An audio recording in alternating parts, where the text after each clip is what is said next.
François Hollande defende que é preciso apostar no crescimento para compensar a austeridade que domina Portugal. No âmbito da visita de trabalho do Primeiro-Ministro Passos Coelho a Paris, de que aqui já demos conta em várias reportagens, a SIC fez uma entrevista exclusiva ao presidente francês. Hollande anunciou que vai apostar no ensino do português nas escolas francesas.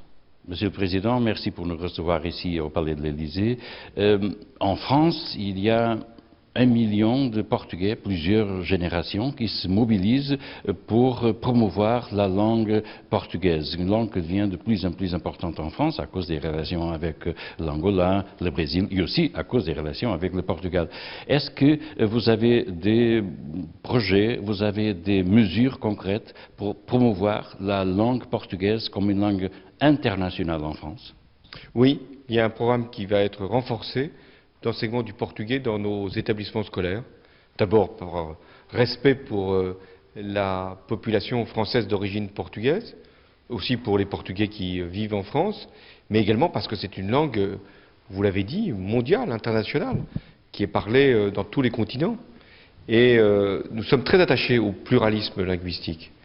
Et c'est la raison pour laquelle aussi nous souhaitons, et c'est le cas, que le Portugal fasse tous les efforts pour que la langue française puisse être également enseignée. Oui.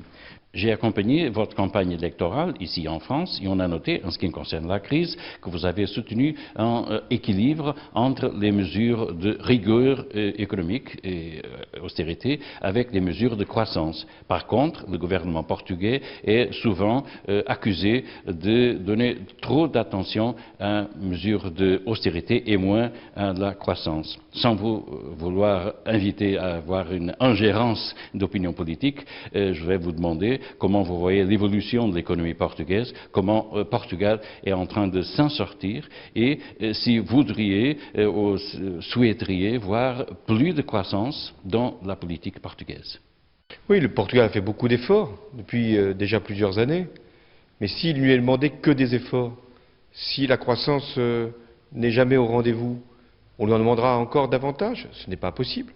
Donc c'est pourquoi j'ai demandé aux Européens de réfléchir à ce que, à côté des mesures de discipline budgétaire, de sérieux dans la gestion des fonds publics, nous puissions également avoir des mesures de croissance. Et ça s'appliquerait au Portugal? Et ça doit s'appliquer au Portugal.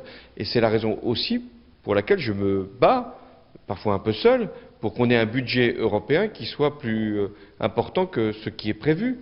Parce que si on a un budget européen qui est réduit, ça sera autant de moins pour les programmes de la cohésion, ce qu'on appelle les fonds structurels ou la politique agricole commune.